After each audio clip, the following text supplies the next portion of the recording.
The story begins with the villainess, Charlotte Spencer, kneeling on the ground. Her brother, who stands before her, addresses her in a cold tone and declares that it's time to put an end to everything. Charlotte begins to cry, her emotions in turmoil.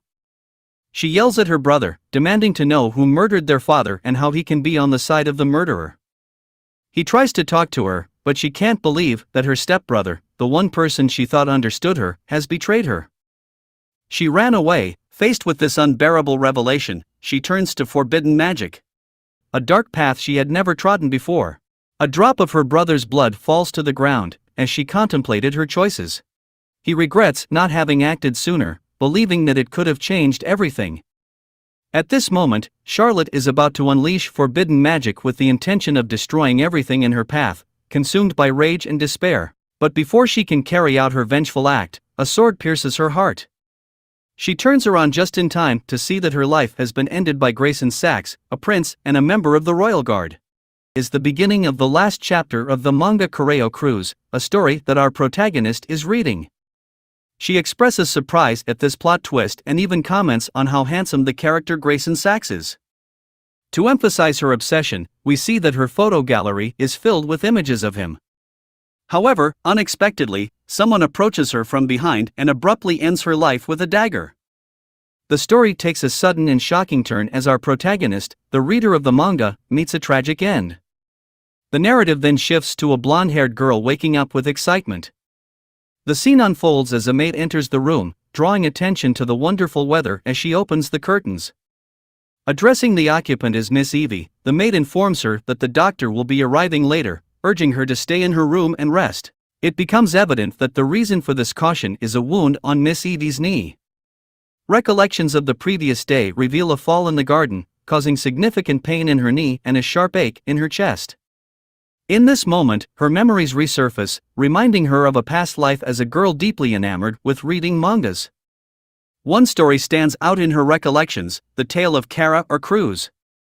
Set in a world of swords and magic, the narrative follows a boy on a heroic journey with two friends. Featuring a boy who became a hero, the character of Charlotte makes an appearance in one of the chapters. Evie's unexpected reincarnation into the body of Charlotte, a member of the Spencer royal family, one of the three great royal families of the Alba Empire. Despite Charlotte's angelic smile, there's a hidden, devilish side that aligns with her true nature as a villain. As Evie takes stock of her situation, she gazes at her hands, realizing that she now inhabits Charlotte's 5-year-old child version. A sigh escapes her lips as she grapples with the realization that she's been reincarnated into an ice sky, mourning the death of her previous life. Evie acknowledges her familiarity with the ice sky genre but expresses surprise at finding herself in this particular story. While the idea initially brings a hint of happiness, worry creeps in. Among all the characters, she questions why she ended up as Charlotte, a character adored for her beauty, manners, and seemingly saintly behavior, including volunteering in orphanages.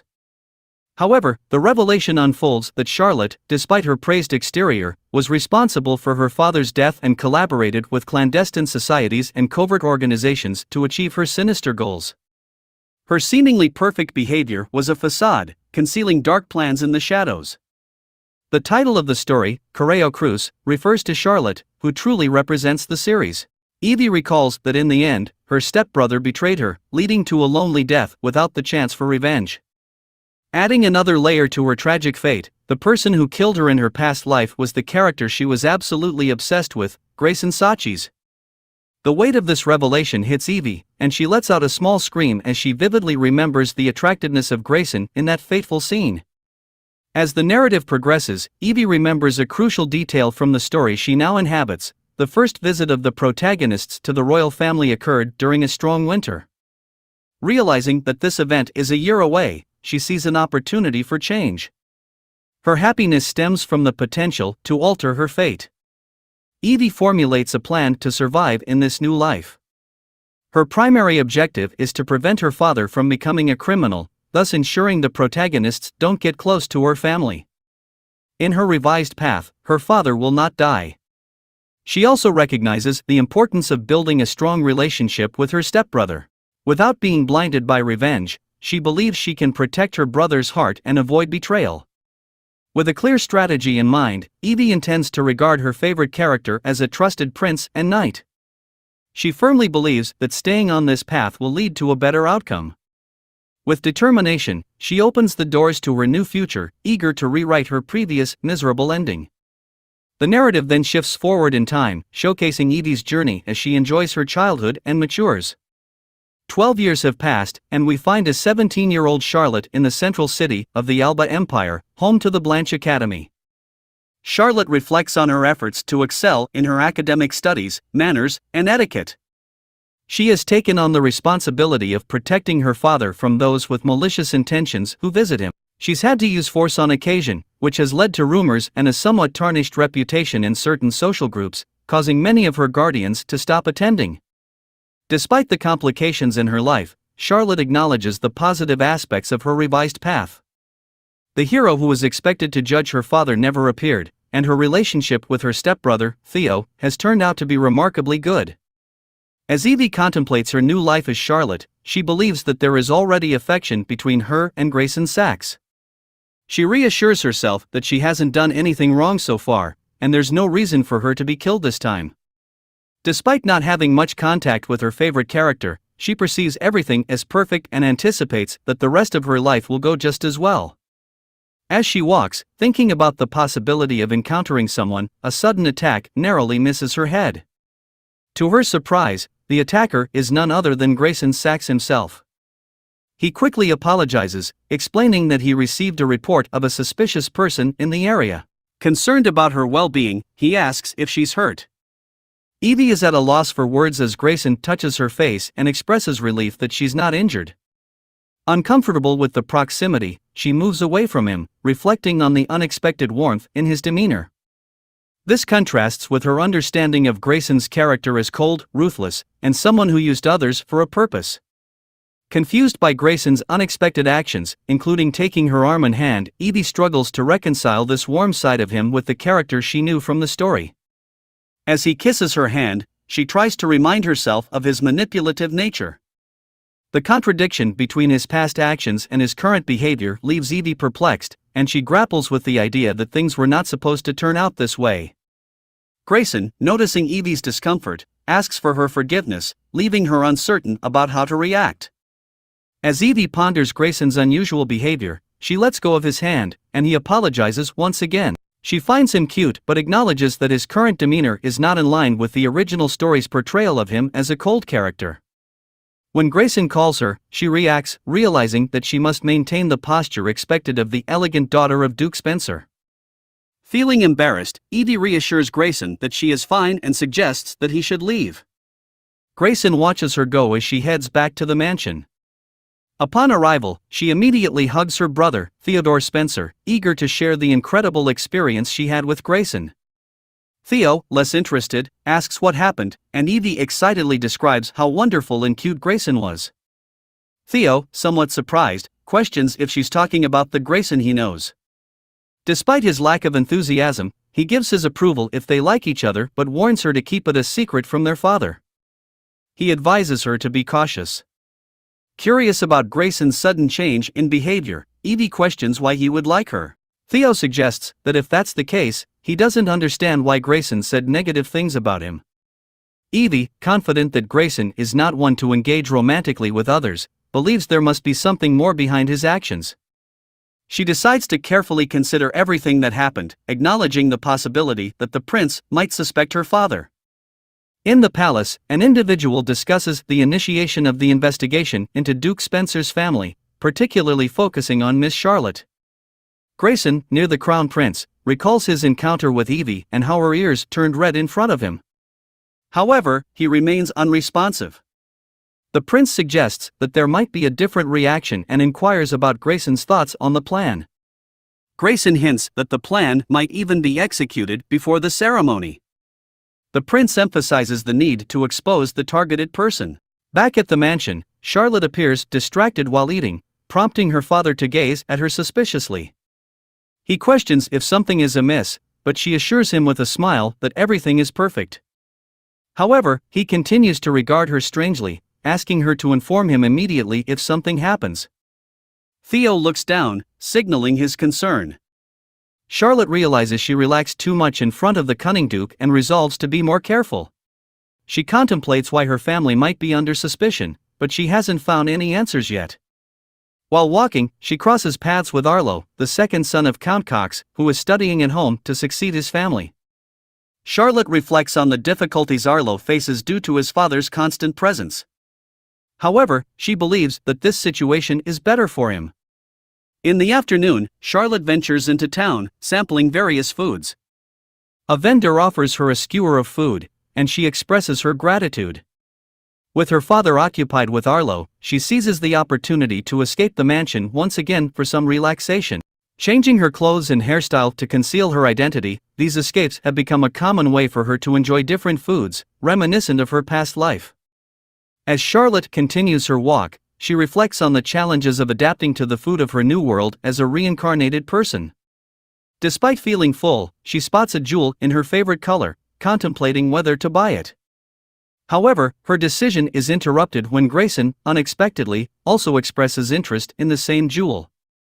Surprised to see him, Charlotte wonders about his presence. Grayson smoothly explains that his eyes were drawn to a beautiful young lady, her. Charlotte, unsure of his intentions, contemplates whether he followed her. Regardless, she focuses on the possibility that he might be aware of the rumors surrounding her peculiar behavior as the daughter of Duke Spencer. Grayson, with a smile, reassures her not to worry. He purchases the jewel and places it in her hair, complimenting her appearance. Blushing, Charlotte reminds herself to stay calm, suspecting that Grayson's actions could be part of a plan to get to her father. She cautions herself not to fall for his charms. As they exchange glances, Grayson inquires if she would be in trouble if her father discovered her unauthorized outing. With an innocent smile, he suggests a deal to keep the secret. Charlotte agrees, asking what his request is. However, Grayson corrects her, stating that it's not a request, leaving Charlotte intrigued about his intentions. Grayson reassures Charlotte that his request is not difficult, he simply wants to get to know her better. This declaration leaves Charlotte suspicious, convinced that Grayson has ulterior motives. As they walk together, Charlotte reflects on how she ended up in this situation. A few minutes earlier, Grayson had asked to spend the day with her. Charlotte had mentally prepared for questions about Duke Spencer, but to her surprise, Grayson hadn't mentioned him. Despite this, she desires to leave as soon as possible. Charlotte decides to request Grayson to let go of her hand, explaining that it would be challenging for her to eat with her left hand. In response, Grayson, with a smile, claims not to have a problem but seems somewhat rejected. Charlotte perceives Grayson's smile as fake and somewhat unnerving. She becomes increasingly convinced that his true purpose is to extract information from the Spencer family. In a sudden turn, Grayson asks if she frequently sneaks out of the Spencer mansion, noting that everyone they pass at the stalls greets her. Charlotte is unsure how to respond to Grayson's probing questions. He mentions the positive rumors about Duke Spencer's daughter, her charity work, and her adoration by the commoners. The situation becomes more complicated when a saleswoman addresses her by the name Eve and offers to sell her something as usual. Grayson asks about the name Eve, and Charlotte explains it's a pseudonym she uses in that area. Charlotte, adopting the name Eve, approaches and purchases some fruit from the saleswoman. Sensing the woman's distress, Charlotte inquires about the cause. The woman reveals her husband's suspicious behavior, disappearing the previous afternoon and returning late without providing an explanation. Charlotte advises her not to worry unless there is concrete evidence of something wrong. As they converse, Grayson observes Charlotte attentively. A sudden chill prompts Charlotte to turn and meet Grayson's gaze. The conversation is interrupted when the woman apologizes, noting that they are waiting for Charlotte. Grayson apologizes for the interruption but comments on how happy Eve seemed, expressing his delight at seeing her in high spirits. With the day drawing to a close, Charlotte apologizes for the earlier distraction, expressing her genuine interest in listening to people's stories and concerns. Grayson expresses that he enjoyed discovering an unexpected side of Charlotte, even though she urges him not to say such things. Despite recognizing the falseness of his smile, Charlotte occasionally forgets the intricate web of deception surrounding her. She realizes that Grayson has learned the pseudonym she uses in town, indicating that he has identified a potential weakness, and she suspects he's pleased about it. As evening approaches, Grayson suggests they return, promising to send the items they bought to the mansion. Charlotte, reminding him that she sneaked out, asserts that he can't do that. She fabricates an excuse about a waiting carriage and decides to leave. Meanwhile, a mysterious blue-haired person passes by, catching Charlotte's attention as she contemplates the gravity of someone's life being targeted. The narrative shifts to the next day, placing Charlotte in the courtyard of the Spencer mansion. She has been diligently entering her father's office day after day, searching for any suspicious evidence that might explain the motivations of Grayson and the Crown Prince. Despite her efforts, she has yet to find anything significant. Charlotte realizes that until the prince achieves his objectives, Grayson will likely persist in approaching her as he did during their recent encounter.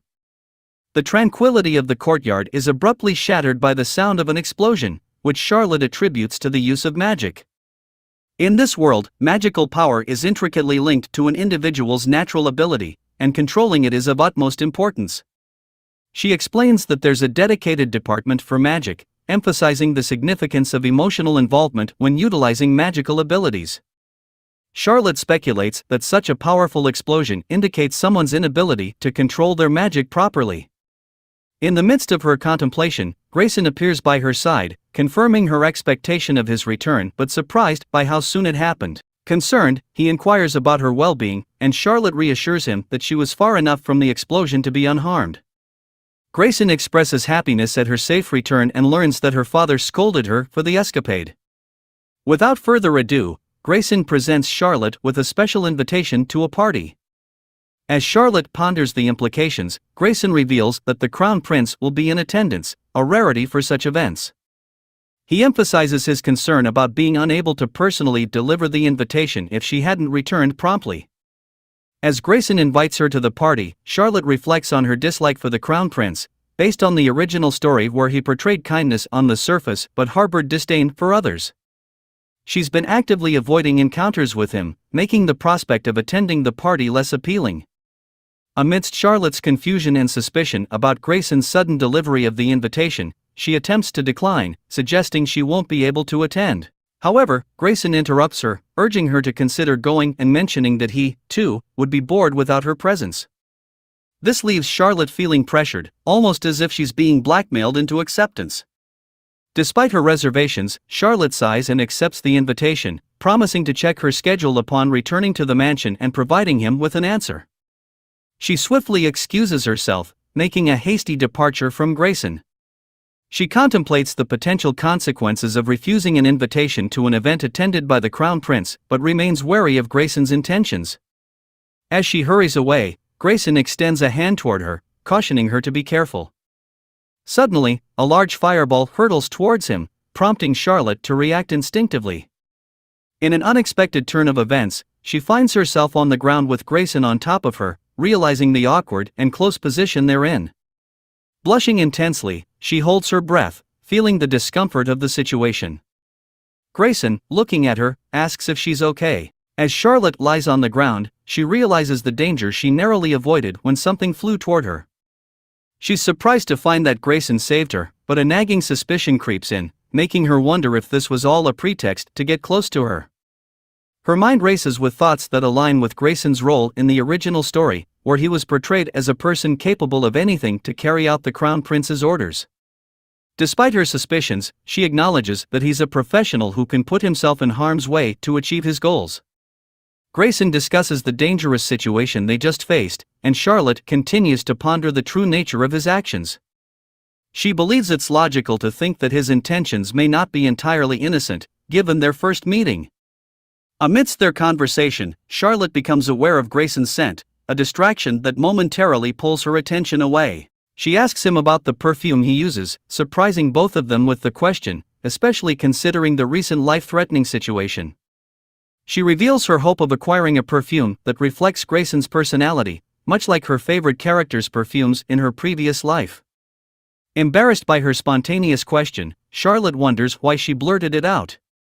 Grayson, with a smile, keeps the answer a secret. As night falls, she reflects on how fortunate it was that Grayson left to check the magic department, preventing the conversation from continuing further.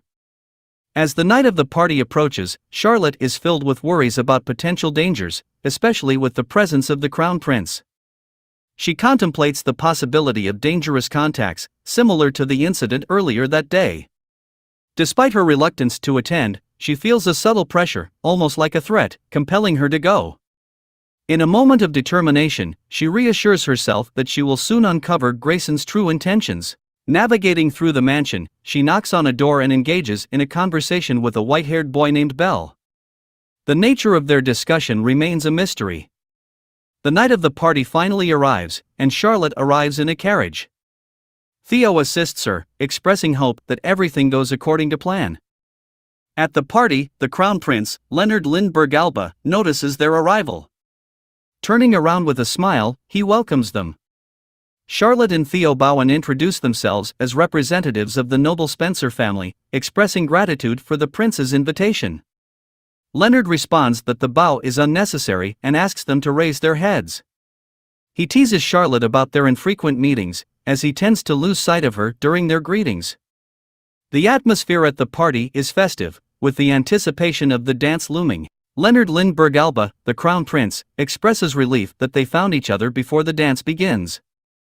Charlotte, with a polite smile, suggests that His Majesty's attention is an honor that few experience due to his busy schedule. Leonard playfully remarks on the unusual nature of the situation. Grayson intervenes, suggesting that they leave as Leonard has another commitment. Agreeing, the prince addresses Charlotte as Duchess Spencer, expressing hope for further interactions later in the party. Charlotte responds with a feigned smile and a reluctant acknowledgement.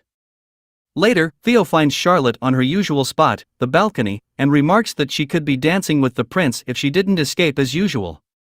Charlotte explains that she senses Leonard's bad intentions whenever he asks her to dance. She consistently rejects his advances, always retreating to the garden during the dance to avoid crossing paths with the prince. Theo advises her to speak her mind about her feelings but urges her to stop acting in such a way, reminding her that she is a candidate for the prince's future wife. Charlotte, however, insists that there are better candidates than her and believes that Leonard does not genuinely like her. Theo expresses doubt and explains that Leonard may see her as the daughter of Duke Spencer's family, a careful young lady. Charlotte stands firm, asserting that Leonard's interest in her is merely for political alliances. Theo sighs and mentions that the marriage would likely be for establishing connections between the aristocratic and imperial families. Despite Theo's concerns, Charlotte is determined to handle the situation peacefully and assures him that she knows how to navigate the complexities of their social standing. Theo instructs Charlotte to greet the arriving guests and promises to return soon. He advises her not to run down the stairs as it's dangerous, hoping that she will begin to understand the social dynamics better. However, as he watches Charlotte leave, he reflects on the need for her to grasp the intricacies of their world. Meanwhile, Grayson, who seems to have overheard their conversation, remains observant at the party. As the event continues, Charlotte stands to the side, sipping her drink, when she hears someone call her name. It's Belle, who approaches her discreetly and informs her that he has discovered something important. Belle, who works as a butler in the prince's castle, possesses a high level of magic and recently used his powers of invisibility to uncover the true intentions of Grayson and the prince. Charlotte and Belle have been collaborating on this endeavor. Belle confirms that Charlotte was correct in her suspicions and whispers something else to her, details of which remain undisclosed. Charlotte responds positively, offering him a piece of chocolate as a reward. Belle accepts with gratitude, and she changes the topic, mentioning how she had enjoyed chocolates before. She casually asks if he likes sweets, and Belle, smiling, affirms his fondness for them. Charlotte then suggests that she'll make homemade sweets next time, but their conversation is interrupted by the start of music, signaling the beginning of a dance. Charlotte expresses her gratitude and farewell to Belle, who thanks her quietly. Charlotte glances ahead and spots the prince and Grayson engaged in conversation, not far from their location. In the palace gardens, Charlotte finds a quiet spot to sit alone.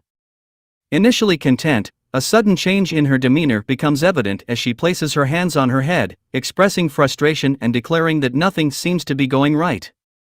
Ivy is deeply conflicted, blaming herself for her poor acting skills and believing she needs to better control her emotions. At the same time, she accuses Grayson of being the real cause of her erratic behavior, insisting that her actions are a result of his influence. However, when Grayson suddenly appears and questions what she is accusing him of, Ivy is caught off guard and embarrassed by his presence. Grayson, noticing her discomfort, complains about not seeing Mrs. Spencer at the party, as he had asked Ivy to ensure. Ivy, clutching the hem of her dress, awkwardly explains that she had been at the event earlier, realizing that Grayson might not have been looking for her after all. Ivy attempts to confirm her suspicion by asking Grayson if he was truly searching for His Highness, but Grayson deflects, stating that wasn't his main purpose. This leaves Ivy wondering if Grayson might actually be there for her, causing her to struggle to contain her smile while trying to maintain a serious demeanor. In an effort to shift the conversation, Ivy invites Grayson to sit beside her. They sit in silence for the next 10 minutes, with Ivy painfully aware that she cannot be the one to break it. Grayson's expression, which she perceives as deceitful, unnerves her, heightening the tension between them. When Grayson finally speaks, Ivy feels an overwhelming sense of relief. He begins discussing His Highness, mentioning that the prince considers Ivy to be his fiancée, and then asks Ivy what she thinks about becoming the prince's bride. Surprised and silent, Ivy is pressed further by Grayson, who notices her hesitation and urges her to respond, asking if she has someone special in her life who is causing her reluctance. Ivy, still clutching her dress, denies having any such person, which prompts a pleased Grayson to inquire if she is telling the truth. Ivy is caught off guard by how quickly things are unfolding, especially considering how she used to question Grayson's closeness. The physical and emotional distance between them seems to have shrunk significantly. Grayson then brings up the rumor that the son of the Earl Cox family, Arlo, who has been frequently visiting the Spencer household, might be involved with Ivy, possibly even as her lover. Grayson probes Ivy, asking if there is any truth to the gossip. Ivy, anticipating such questions due to a recent report from Belle that revealed the prince had been using Grayson as a spy, tries to remain composed. She realizes that Grayson's inquiry about the Earl Cox family likely centers on Arlo, who indeed had been visiting the Duchy of Spencer recently, though not for the reasons Grayson suspects. As Grayson continues to press Ivy about her relationship with Arlo, moving closer to her, Ivy becomes increasingly uncomfortable, a lump forming in her throat that prevents her from speaking. Grayson, now dangerously close, their noses nearly touching, professes his true feelings and leans in for a kiss. At this moment, Ivy pulls him aside, clarifying that Arlo has nothing to do with what Grayson previously mentioned. She realizes that Grayson's actions are not driven by genuine affection, but rather by his desire to extract information from her. Ivy begins to understand Grayson's manipulative tactics. Grayson, now serious, questions Ivy about what Arlo might be using and whether she was aware of it. The narrative then shifts back in time to when the prince first approached Grayson, revealing his suspicions that one of the families attending the enthusiast meetings might be involved with a religious organization. Specifically, the prince mentioned that the second son of the Earl Cox family, Arlo, had been frequenting the Spencer family, raising concerns. Despite there being no overtly negative rumors at the time, the prince had ordered Grayson to investigate, starting with Ivy, under the assumption that the Duchess Spencer had fallen in love with Grayson. The Spencer family is known for their strict and no-nonsense demeanor, yet their daughter Ivy is quite the opposite, charming and easy to talk to. The prince had ordered Grayson to feign romantic interest in Ivy, allowing him to manipulate her without error. Grayson, fully aware of his task, realizes that getting close to Ivy is necessary for his mission, though he views her as a naive girl. Reflecting on a past encounter, he recalls how she beamed with happiness, as if she had tasted something sweet. Grayson, with his strikingly beautiful eyes, notices how Ivy's heart nearly skips a beat when they meet his gaze. Meanwhile, Theodore, Ivy's brother, is concerned as he watches her lying on his bed, questioning her about a man and urging her to get off his bed. Before involving Belle for help, they had no clear plan, but Belle became their ace in the hole. Belle suggests that if everything is in order, they should all retire to their rooms. Meanwhile, outside of town, a mysterious woman enters an abandoned building and questions a man hidden beneath a robe if he's ready for their task. The man, biting his lip, affirms that he will do whatever it takes, even if it means taking Ivy's life. The scene shifts to Leonard, who is eager to uncover the secret behind the religious organization that Arlo's older brother and their father, Count Cox, have joined. Leonard instructs his loyal subject, Grayson, to pretend to be kind and extract more information from Ivy, as Arlo's younger brother had joined the Spencer family for training. As Ivy spots Arlo approaching, she wonders why he's visiting again. Arlo mentions that he wanted to ask her something because, at the party the previous night, he assumed Ivy had a date. Whispering in her ear, Arlo teases that it was an interesting night. Ivy denies his assumption, but Arlo points out that she and Grayson were seen together in the garden alone. Ivy explains that she was merely hiding from the prince and Grayson, not on a date. Arlo then discusses the rumors about a witch's chant and the revival of this mysterious figure, noting that his father and brother are regular attendees at the religious gatherings. Arlo himself had only recently begun visiting the Spencer home after his father and brother became involved with the sect.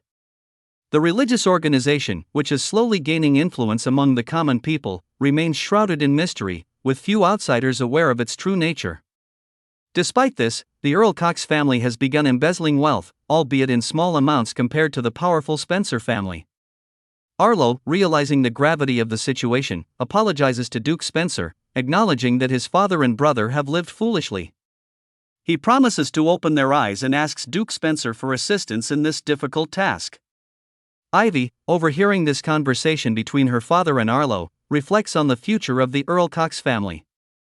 Her father agrees to help, but only if Arlo regularly visits the Spencer home and adheres to the family's strict rules. Arlo later pleads with Ivy to ask her father to be more lenient, but Ivy knows that her father's strictness is unwavering. She realizes that this information is precisely what Leonard sought before the prince involved Grayson, understanding that once the information is passed on, her connection with Grayson will cease, leaving her feeling unexpectedly lonely, even though she knows he's merely pretending. Sometime later, as Ivy strolls through her palace, a maid named Rosie approaches her in a panic, urging her to pay attention. Confused, Ivy learns that an imperial knight has arrived and is waiting to see her. Surprised, Ivy steps out to find Grayson sitting there, not understanding why he has come. She begins talking with Rosie, still puzzled by Grayson's sudden arrival. Rosie explains that since Grayson arrived unexpectedly, they had him wait in the living room as he couldn't simply remain outside. Grayson, overhearing their quiet conversation, stands patiently. When Ivy finally walks out to meet him, she does so with some apprehension. Ivy greets him warmly, albeit with some concern, and learns that the prince has summoned her to his house urgently. Though Ivy confirms the prince's message and acknowledges Grayson's unexpected visit, she remains unclear about the true reason for her sudden summons to the imperial palace. Ivy tries to maintain a calm and indifferent expression, but internally she is unsettled. When she inquires about the reason for her visit, the prince responds by accusing her of avoiding him and favoring Grayson as her companion. He expresses hope that Ivy will soon change her mind. This casual dismissal infuriates Ivy, especially since the prince shows more interest in the situation than in apologizing for his abrupt summons. She despises him for this, particularly because Leonardo, the prince, seems to buy into the idea that Grayson genuinely loves her, despite it all being a facade. Leonardo's words make Ivy appear cold-hearted, adding to her frustration. Ivy responds that she understands how difficult and painful it can be to resist emotional turmoil, but she firmly believes the time has come for the prince to understand her position. She reflects that if the real heroine Ivy from the manga heads or tales were here, the events would have unfolded differently, as in the story, the prince and the heroine fall in love. The prince then shifts the conversation, confirming that he has been gathering information on a religious organization. Ivy realizes he is finally addressing the real issue. Leonardo explains that this organization holds irregular meetings and spreads its faith among the common people, but there are subtle fears associated with it, prompting his investigation. He mentions that some members have been traced to a rendezvous point, but they accessed it using a special magic that is difficult to replicate. This magic, discovered by an unknown person, involves magic circles partially engraved on the doors of the Spencer estate. Ivy is surprised by this revelation but remains unsure about the details, as she has limited knowledge of these magic circles. In fact, Ivy and Belle had often drawn magic circles as children, experimenting with simple forms of magic. Ivy recalls asking Belle about the circles he used to draw, and he mentioned a water-releasing magic. The prince interrupts her thoughts, explaining that he initially thought the matching circles were just a coincidence. However, his suspicions grew when Arlo, the devout son of Earl Cox, began frequenting the Spencer estate, linking the circles to Arlo's visits. When Ivy explains the real reason for Arlo's visits to Duke Spencer's castle, Leonardo's suspicions are eased. He thanks Ivy for her cooperation, despite the day's unreasonable challenges. He even extends an invitation to chat anytime, though Ivy feels a storm of emotions brewing within her as he comes dangerously close. The prince then kisses her hand, and Ivy uses all her strength not to recoil. Grayson, who had been standing nearby, is asked by Leonardo to escort Ivy out. As she leaves, Ivy feels utterly drained from the encounter. Before parting, Leonardo hints at offering Ivy a partnership to gather more information about the religious organization, leaving her with little choice but to agree. Later, when Ivy meets with Belle, she notices that he looks unusually sad. Before she can ask what's wrong, Belle collapses onto her shoulder, unresponsive. Struggling to hold him, Ivy realizes that the suppressive magic of the earring she had given him has worn off. Ivy is momentarily confused about the ongoing investigation but apologizes to Belle for the unexpected turn of events. She begins adjusting the earrings to restore their magic. This situation takes her back to the first time she met Belle, a year after she regained memories of her past life. It was on a crowded street during a holiday night. While exploring the area, Ivy got lost and stumbled across a slave trader's cage, where she saw a young boy Belle chained and locked up. Recognizing that he was a kidnapped child, Ivy used her non-R magic to free him. After successfully rescuing Belle, Ivy reached out her hand to lead him away, but they were soon spotted by guards. The guards chased them, shouting that an important figure in the slave trade had escaped. Ivy and Belle managed to outrun them, but the experience left Ivy horrified at how a child her own age could be treated so cruelly. Belle, who had strong magic, had been captured and enslaved because of it. Ivy did everything she could to explain to Belle what had happened and to reassure him that he was safe with her. Despite Ivy's efforts to help Belle, he was unable to live at the Spencer estate. When she brought him home, her father was furious, forbidding her from running away again.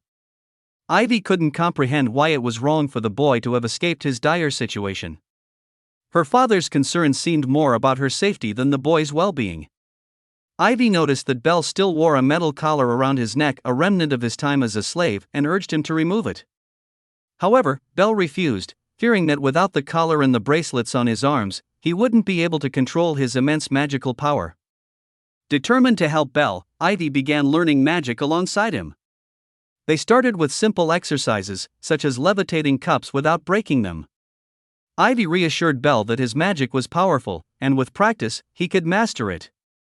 Initially, Belle was hesitant and only practiced a little each day. But as time passed, he started to believe in himself, and Ivy was overjoyed to see his progress. Together, they studied magic books and practiced various spells, with Ivy particularly interested in wind magic.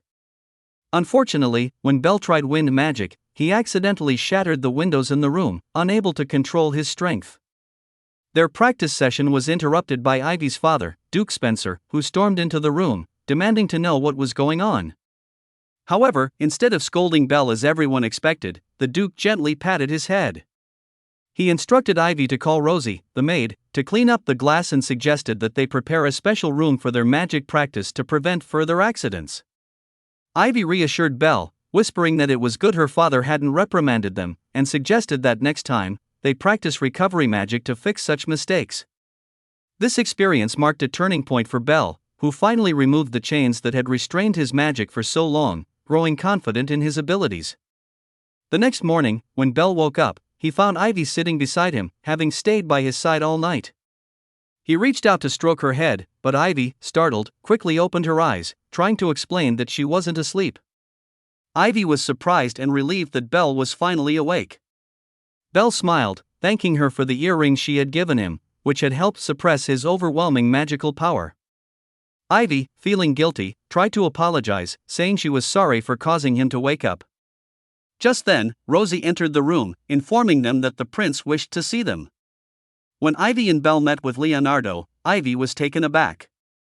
She had just seen him the previous day, and his sudden visit was unexpected. Leonardo remarked that he feared if he didn't visit, Ivy might never see him. Annoyed, Ivy asked him directly what he wanted. Leonardo, with a smile, stunned her by saying he wanted Ivy to be his fiancée. Ivy was bewildered. How could the prince, who had ordered Grayson to spy on her and made her feel foolish, now suddenly proposed such a thing. It infuriated her. Though she kept a smile on her face, Ivy firmly reiterated that she wasn't suited for His Majesty. Leonardo, unfazed, stated that he wanted Ivy to be his first dance partner at the upcoming ball.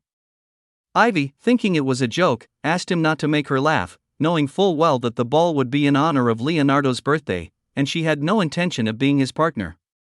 Leonardo, sensing her reluctance, directly asked why she didn't want to be his bride. Ivy remained resolute, as she had refused him countless times since childhood. Her father had once instructed her to attend the prince's tea parties, but Ivy had adamantly refused, declaring she would never go. Despite her clear rejection, Leonardo remained persistent in his pursuit of her. Other girls constantly gossiped about Leonardo, marveling at what a wonderful man he was and speculating that he and Ivy made a perfect couple. At tea parties, the conversations often revolved around him, which only irritated Ivy further. Whenever talk of Leonardo arose at home, Ivy would simply walk away, disinterested. In the end, her father had negotiated a way to prevent Ivy from being forced to marry Leonardo, but she was still placed on the list of marriage candidates. Now, Ivy understood the frustration of those who are constantly pursued by someone they have no interest in, akin to being perpetually stuck in the friend zone.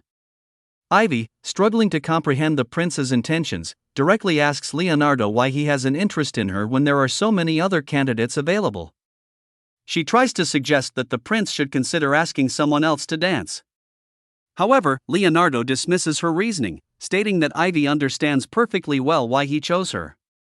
He criticizes the other candidates, describing them as mindless and insincere, and explains that he is repelled by such behavior. The prince then reveals to a surprised Ivy that he has noticed her on the streets multiple times before, observing her acts of kindness, like helping a man in trouble at a store and frequently assisting orphans at the orphanage. Initially skeptical of her actions, Leonardo came to realize that the townspeople genuinely love Ivy. Ivy is taken aback, wondering how Leonardo could have known about these events. He confesses that he has a strong feeling that, once Ivy becomes part of the imperial family, she will be supported by many. Leonardo envisions Ivy as a princess of the people, beloved and admired, though he also points out the stark reality that a girl who becomes empress must be prepared to sacrifice for the sake of the people and the state. Standing over Ivy, Leonardo asserts that he sees no better future empress than her and declares that she will dance with him at the upcoming ball. As he continues to hold Ivy's hair, enjoying its scent, Ivy attempts to extricate herself from the situation by reminding the prince that she and her entire family will be on security detail for the event. She politely asks him to take his seat and refrain from harassing her during public occasions at the palace. The prince, puzzled by Ivy's role as a guard, questions her decision. Ivy, seizing the opportunity to distance herself, insists that she will be performing her duty. Leonardo, realizing her determination, agrees, but with a twist, he assigns Grayson to stand guard alongside her on the appointed day. Ivy, understanding the trouble she is in, is shocked when the prince calls Grayson into the room to discuss the matter further. When the day of Leonardo's birthday ball arrives, the palace is abuzz with excitement. Guests flock to congratulate the prince, and to his surprise, Ivy is indeed present, fulfilling her role as a security guard. Leonardo compliments Ivy on her appearance, noting how well she looks in her uniform, and even jokes about wanting to see more than just her outfit. Ivy politely thanks him, finding a bit of humor in his remark. As the evening progresses, Leonardo is approached by Vanessa, a knight of the emperor, who expresses her unease about the unusually high level of noise in the palace. Vanessa, sensing something amiss, reports on the number of arrivals and speculates that Grayson might be the target of a potential threat. She questions whether Leonardo's proposal to Ivy was merely a ploy to ensure that Grayson would agree to accompany her as a chaperone. Leonardo sighs, confirming that his intentions were strategic. He reassures Vanessa that having Ivy as his security guard, with Grayson by her side, is a fortunate outcome. He believes that as long as Grayson is with Ivy, she will be safe. He and Grayson patrol the palace together, mostly in silence. However, their brisk pace eventually causes Ivy to stumble, nearly falling. Grayson catches her just in time, holding her close. Embarrassed, Ivy thanks him, but when she looks up at Grayson's face, she sees only contempt in his eyes. Hurt, Ivy apologizes and promises to be more careful, but Grayson turns away without a word, leaving her shaken. As Ivy tries to regain her composure, a knight suddenly approaches, reporting a suspicious figure on the upper floor. Grayson immediately takes charge, leading Ivy and the knight to investigate. Ivy, however, notices something odd. The knight who reported the incident had come from behind her, where there were no stairs leading to the upper floors. Suspicion gnaws at her as she realizes it might be a trap. Just as Ivy is processing this, she hears the unmistakable sound of a sword slicing through the air from behind. Turning around, she sees an attacker's blade hurtling toward her. With no time to react, Ivy instinctively covers her eyes, bracing for the worst. But instead of the blow landing, she feels Grayson's arms around her as he draws his sword with one hand, deftly deflecting the attack. Grayson disarms the assailant in a swift motion, but before they can catch their breath, another attacker charges toward them. The danger is far from over, and Ivy realizes she is in the midst of a battle she hadn't anticipated.